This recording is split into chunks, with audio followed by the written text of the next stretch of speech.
Good morning, everyone. Thanks for being here. And right off the top of the bat, I'd like to share this verse with you that said, Jesus replied, "Love the Lord your God with all of your heart, with all of your soul, and with all of your mind." Today, we're going to be not focusing so much on the heart and soul, and we're going to be primarily focusing on your mind. And that is the basis behind everything I'm going to say today. With that in mind, we're going to be doing a brief history of the Bible. It is a topic that is too large for one little message to contain, but I'm going to be sharing some highlights with you right now. You will often, if you come to this church as much as I do, you'll hear Pastor John use this phrase. The resurrection is the most reliable event in ancient history. Now, how many people have heard Pastor John state that, right? Okay, good. Glad I'm not the only one. That is a very specific topic. I'm actually going to go a little bit broader than that. So I'm changing that phrase for the day to the Bible is the most reliable book in ancient history. So that is where I'm starting from today. Now, you might be asking yourself, yeah, great, so what? Where's the evidence? And today, I'm actually going to be showing you some of the evidence. So, stay with me. Way back when, in a different century, I went to college.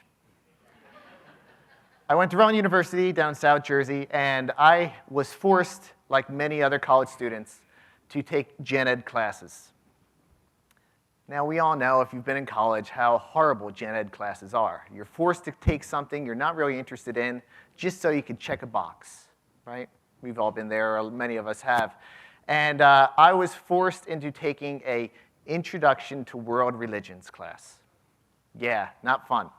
It was taught by a gentleman by the name of Dr. James Grace. Now, interesting, Dr. Grace was a failed Methodist minister. He said one day he was up on the pulpit, standing in front of his congregation, presenting the gospel. And he realized halfway through that sermon that he no longer believed the words coming out of his mouth. So that was it. He quit the ministry, and what does a man with a doctorate in divinity do for a profession if he no longer believes the words that he's speaking? So he does what all good failed ministers do. He became a college professor. And he spent the remainder of his career destroying the faith of students in that school. Now, I was in that class, and it's really hard to argue with a professor when he has all the knowledge and you have none. But you feel in your heart that, he just doesn't get it. But there was no evidence. Well, that was in the dark days of the internet. It was really hard to find information like this. And today I'm going to be sharing some of that with you right now. So Dr. Grace, to talk a little bit more about him. And many skeptics will also have these similar beliefs, believed that the Bible was nothing more than old stories and myths, filled with crazy contradictions. And he believed, Dr. Grace specifically said, that it was written by uneducated goat herders. Now, I got to tell you, he didn't use the term goat herders. He used a different euphemism that I can't share with you right now. But anyway, he believed that they were not intelligent men, that they believed in flat earth, and that the Gospels in particular were written hundreds of years after the events, 2nd, 3rd, 4th century, and that it had been passed down through a series of unreliable oral traditions to the point where we're not even sure who wrote what. Then he got to Jesus. He claimed that if Jesus did exist, he was nothing but a man, and all the supernatural events, the healings, all the miracles that he performed, water to wine, raising the dead, he discarded all that. He said miracles never happened. They didn't exist. Well, that really struck me. I said to myself, well, is there a way to even know what a miracle is? And how can we prove one that ever happened? So I did what every good college kid did back in the day, before the dawn of the internet. I went to the dictionary. And in the Merriam-Webster dictionary, you'll find this definition of what a miracle is. It's, according to the Merriam-Webster Dictionary, it's an extraordinary event manifesting divine intervention in human affairs. The example they give is the healing miracles described in the Gospels. All right, but it has a second definition, and this is important. A miracle is an extremely outstanding or unusual event, thing, or accomplishment. And the example they give is the bridge is a miracle of engineering. Okay, I'll accept that. All right. Dr. Grace had a very low regard for the scriptures. He felt they were worth nothing. But what did Jesus say about the law, about not necessarily the Gospels? He didn't have that, but he had the Old Testament. What did he say about that? Here's what he had to say, and this is in Matthew 5:18. For truly I tell you, until heaven and earth disappear, not the smallest letter, not the least stroke of a pen will by any means disappear from the law until everything is accomplished. Now there's a parallel verse, and it's found in Luke, and it is easier for heaven and earth to disappear than for the least stroke of a pen to drop out of the law. Okay, great. What does that have to do with the evidence? Well, let's take a look. Now, I'm sure you've all know in your Bible is the book of Isaiah. And we believe that the book of Isaiah was written around 700 BC to 681 BC. And if you've ever read it, it's filled with prophecy of the coming Messiah, which was projected at some unknown time in the future. All that prophecy we know now, because it's after the fact, was all pointing to Jesus and all leading the way there. But back then, they really had doubts about this book because we don't have a copy of the book of Isaiah from that time period. From 700 BC, not a single copy exists. So how can we even know that Isaiah wrote the words in that book? Yeah, and then many skeptics 100 years ago claimed that the prophecies in Isaiah were actually written after the Gospels were written, that they used that hundreds of years after the life of Jesus. These people got together, these uneducated goat herders, and decided to come up with this crazy theory about this man named Jesus. And they wrote down the Gospels. And then, for whatever reason, they decided, we need another document to support this. So they created the book of Isaiah and created all the prophecies based on the miracles that were in the Gospels. Isn't that crazy? So they actually believed this 100 years ago. Only the skeptics during the time of Enlightenment. But is it true? Can we even verify any of this? Yes, we can. And here's what we're going to do. We're going to look at some evidence to actually disprove of a lot of these skeptics. And so take this ride with me. We have this really cool thing in history. An archaeologist has discovered this. And the great thing about this presentation is we all have phones and Google and all this crazy stuff. You can verify most of the things I'm about to tell you quite easily. And if you'd like my sources, let me know. I'll certainly share them with you after the service. But we have this thing called the Aleppo Codex. This is a copy of the ancient Hebrew Bible, and it's an ancient copy from 930 AD. It's called the Aleppo Codex because it resides in Aleppo, Syria, and that's where it was for over 1,000 years. This is a fascinating book because it's considered the most accurate copy of the Hebrew Bible in existence. It contains every book of the Old Testament with the exception of the book of Esther. Very interesting book.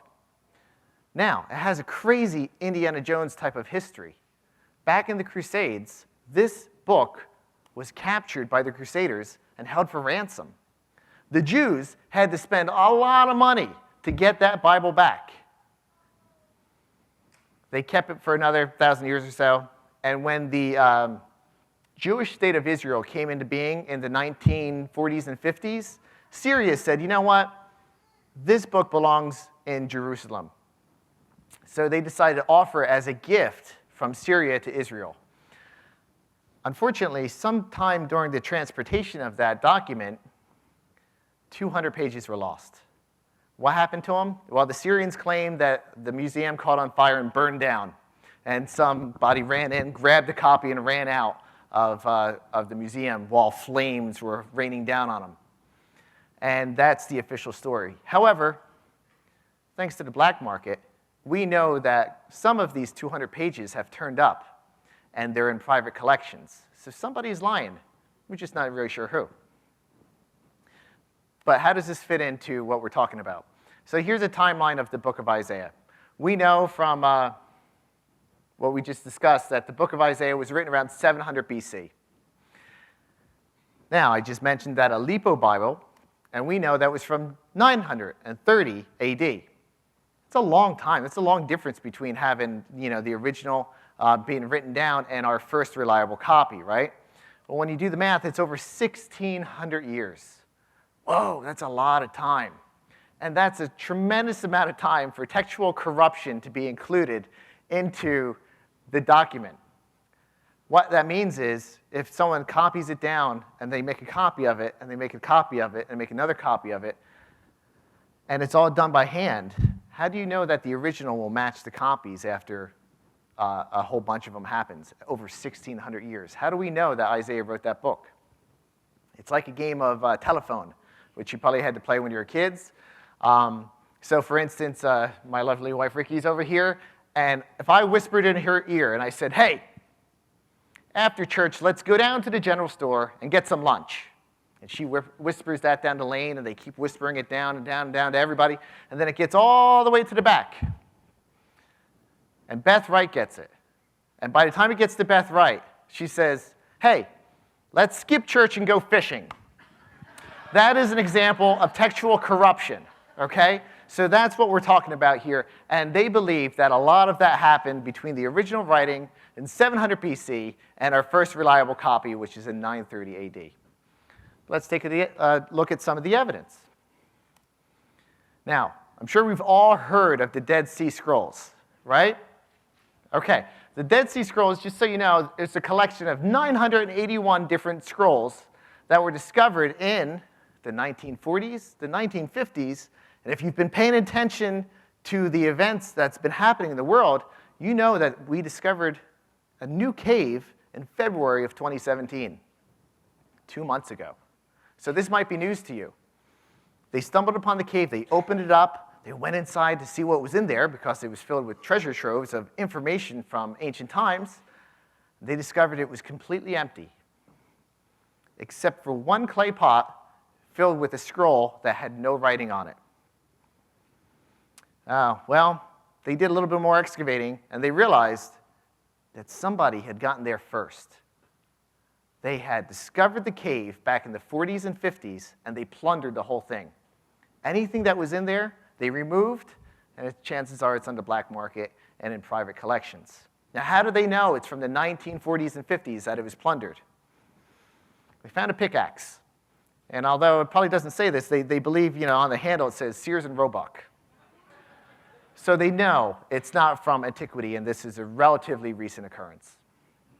However, the Dead Sea Scrolls provided us with incredible and vast amounts of information to support the reliability of the Bible, both the Old Testament and sometimes a little bit of the New Testament. Now, Dead Sea caves were active from 200 BC to 68 AD. So during that time period, they were using these caves as a storage device, as a place to keep important texts. And you might ask yourself, well, why would they use caves? Why not put it in a museum or a city or something like that? And the answer is, unfortunately, and surprisingly, the Middle East was just as unstable back then, politically speaking, as it is today. Who knew? So they did this as a way to safeguard important documents. Who would look for them in a cave? In the Dead Sea Scrolls, they discovered what is called the Great Isaiah Scroll, and this is actually an image of it. The Great Isaiah Scroll changed everything. It was discovered in 1947. It's written on 17 sheets of parchment, and if you look, it's 24 feet long and 11 inches tall, so very similar to our own 8.5 by 11 sheets of paper that we use currently today, all sewn together into a scroll. They dated this thing, and they dated this thing. They carbon-14 dated it. They did all sorts of tests to figure out the date of this scroll, and here's what they came up with. Carbon-14 dating says, they did it 4 times. They came up with 335 BC to 324 BC, 200 BC to 100 BC. They don't really know. And then they came up with this paleographic and scribal dating. Now, if you don't know, that's when they actually study like the font, the ink, the block that they use for all the details. And that's when they dated it that way, they came up with it approximately 150 to 100 BC. Well, I'm not a scientist, I'm not an archaeologist, but I like averages. So when I run the numbers, I come up with 200 BC as a good estimated time as to when the great Isaiah scroll was written, okay? That was Lee's estimate.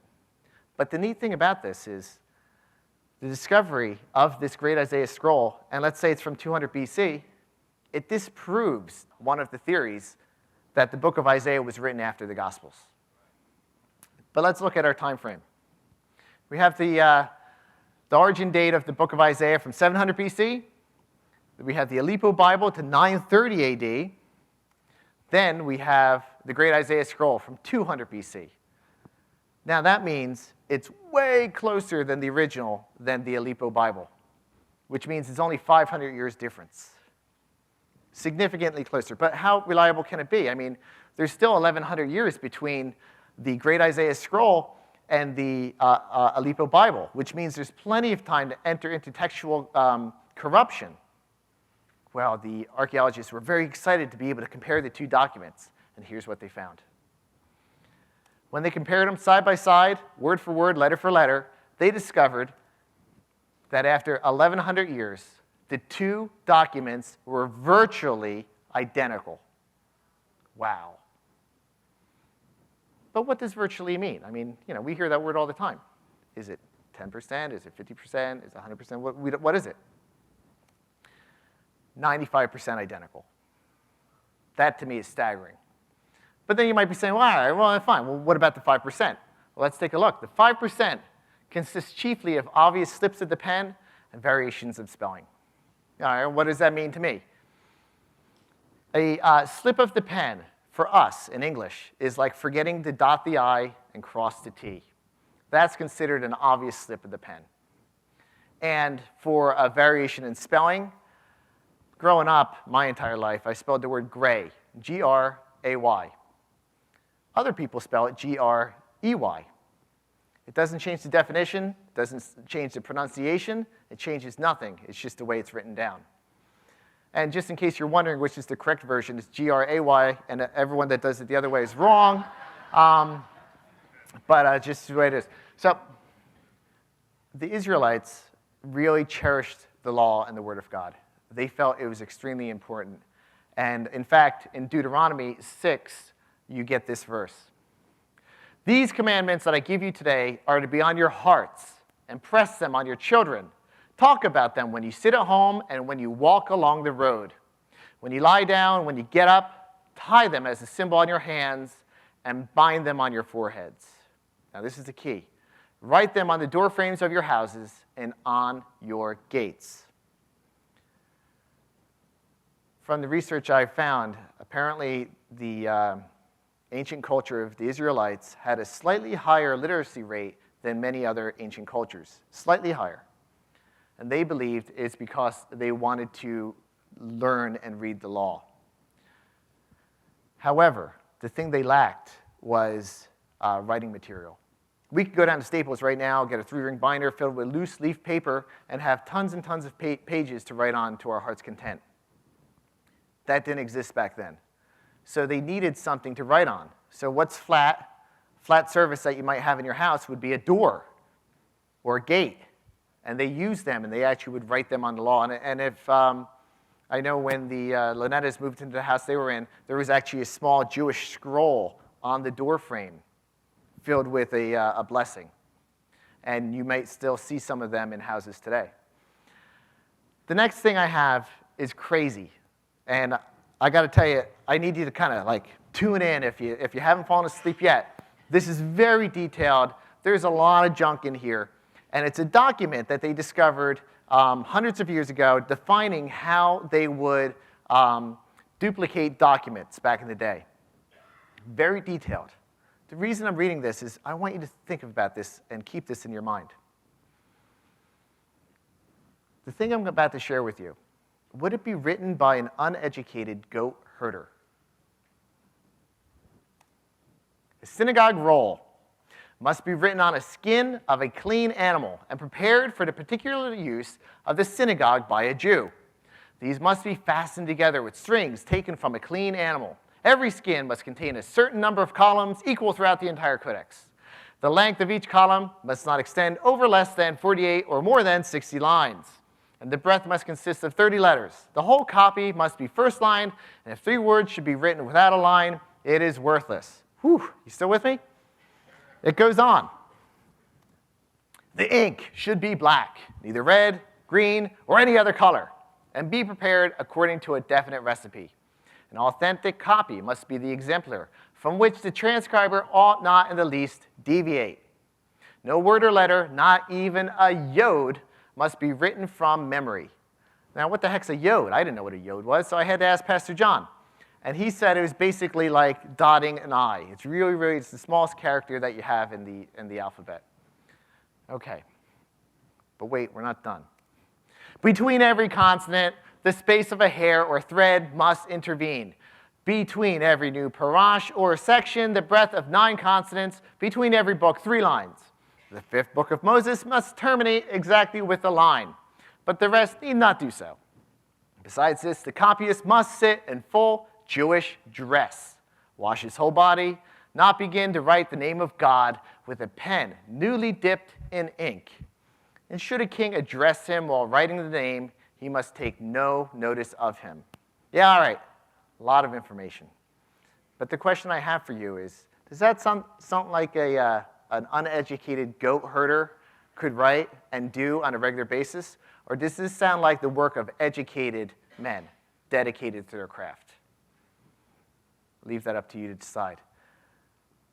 What I'm going to now shift away from the Old Testament and move on to the New Testament. Perhaps you've seen a list like this. This is what they believe to be the dates of the writing of the New Testament books. And if you can see, hopefully you can, James was the first book written down in around 44 to 49 AD. Book of Matthew and Mark were written around the same time, around 50 to 60 AD. Luke, 60, 61. And then we get down to John, which they believe was written between 80 and 90, with the book of Revelation concluding between 94 and 96. So that means the whole New Testament was written over the course of only 50 years. Not necessarily hundreds of years later like my professor used to teach me. Well, how do we know this? Is there evidence? Check out this interesting document. You can look this up. This is called the Muratorian Fragment. You could read this thing in about 5 minutes, and if you get the chance, I'd encourage you to do so, because it is dated back to 170 AD, and it contains a list of 22 of the 27 New Testament books.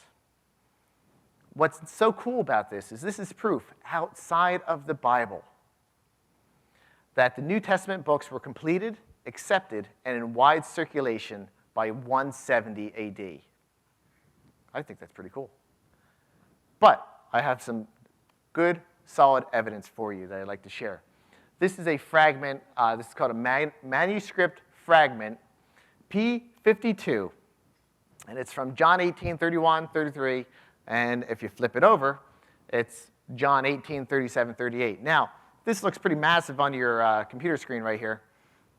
But it's only 3 inches by 2 inches. It's just a tiny fragment, very, very tiny. And they believe that this document, this fragment, was copied between 90 and 150 AD. Depending on who you listen to. The skeptics like to push this to be a later date, so they're more inclined to say it's around 150 AD, where the believers are more inclined to push it to the earlier date and say it's 90. Generally accepted, they believe it to be from about 125. They kind of average it out and say, all right, it's probably not that late. It might not be that early. Let's say it's 125. Great, whatever. Just as a reminder, the book of John was written between 80 and 90 AD. And this fragment is copied between 90 to 150 AD and generally accepted around 125. This is a very early copy of the book of John. It might not be an original, sure, but it could have been copied from the original, maybe. It's hard to say. Another fragment that we have, and this is called manuscript fragment 7Q5, and it's from Mark 6:52. This one, if the other one was 3 inches by 2 inches, this one's even a fragment of that. It is significantly smaller. And there's a ton of controversy surrounding this. So make certain you understand, I'm not saying this is legit. I'm saying there's a possibility for what I'm about to tell you. They believe it was copied between 50 and 68 AD. Well, why do they believe that? Because this was discovered in one of the Dead Sea caves. And they know that cave was sealed up between those two time periods, 50 and 68. Well, as a reminder, the book of Mark was written between 50 and 60 AD. That is, to me, amazing. The fact that we have 50 to 68 is when this is copied, and it's copied from a book that was written around 50 to 60 AD. Again, I'm not saying this is an original, but maybe this was copied from an original. Now, there are many skeptics, and they don't always necessarily agree with what this is. There are 4 controversies that I'm aware of about this document, and let me tell you what they are in full disclosure. 1, total forgery. There's no way this is from the book of Mark from that timeline. Just not possible. 2nd, this is such a small sample that how do you even know it's from Mark? It could be from a different book. Fine. 3rd theory. I see it, but I refuse to stake my reputation on whether this is from the book of Mark or not, and I reserve my judgment to a later date when I have further proof. All right? And then the 4th theory is that it is indeed from the book of Mark, and it was written only a couple years after the original writing of the book of Mark. Depending on who you read and where you look, that's the answers you're going to get. And I will leave that up to you. But it's just fun to know that this evidence is out there and you could research it on your own. But you might be asking yourself, how do these fragments compare with other ancient documents that we have? We have a lot of ancient manuscripts going back to a long time ago. And how do we know how they compare? So let's take a look. Now this is an eye chart. I hope you can read it, and if you can't, let me go through it with you. The first guy on our chart is Lucretius, I believe is how you spell the name. That's really hard for me, so I just call him Ludicrous. And he's from 55 BC, and he wrote a book, but our first copy of that book is from 1,100 years later. And we only have 2, so maybe he's like a one-hit wonder.